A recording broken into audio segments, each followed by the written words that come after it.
అర్థమై ఉండదులే. నేను తాగుతుండానే కానీ బాధ పారేసినాను. నాకు తెలుసుమా, నేను తాగితే నువ్వు తట్టుకోలేవు. ఏం చేసేది, ఇంట్లో పరిస్థితి అట్టుండదు.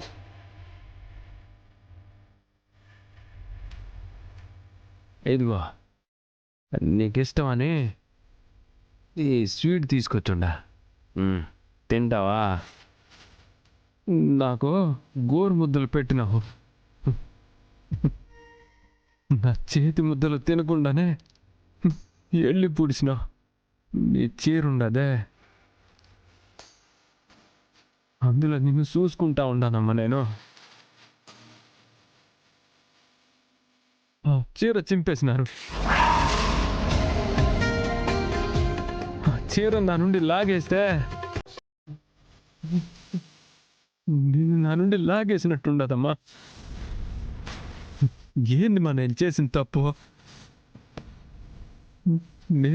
నేను చంపేసినానా నిన్ను? నువ్వు లేవనే రోజు చస్తూ బతుకుతూ ఉంటాను కదమ్మా నేను.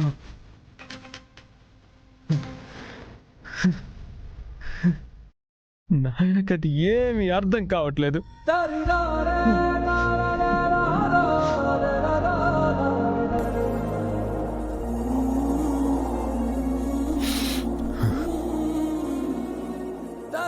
నన్ను కూడా అన్నలాగా తమ్ముడిలాగా ఉండమని చెప్తాడు. నా గెట్టమ్మాట కుదురుతుంది. నేను మొదటి నుండి ఎట్టే ఉన్నాను, ఎట్టే ఉంటాను.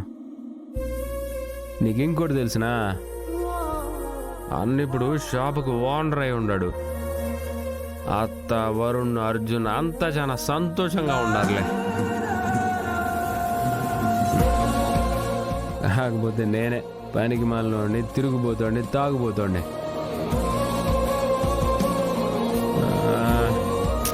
నువ్వు ఊరుకోమా, ప్రతిదానికి బాధపడతావు. నువ్వు విట్టాగే బాధపడతా ఉంటే రేపటి నుంచి నా కష్టమే నీకు చెప్పనులే. నేను నీకు నవ్వుతా కనపడాలా, అంతే కదా?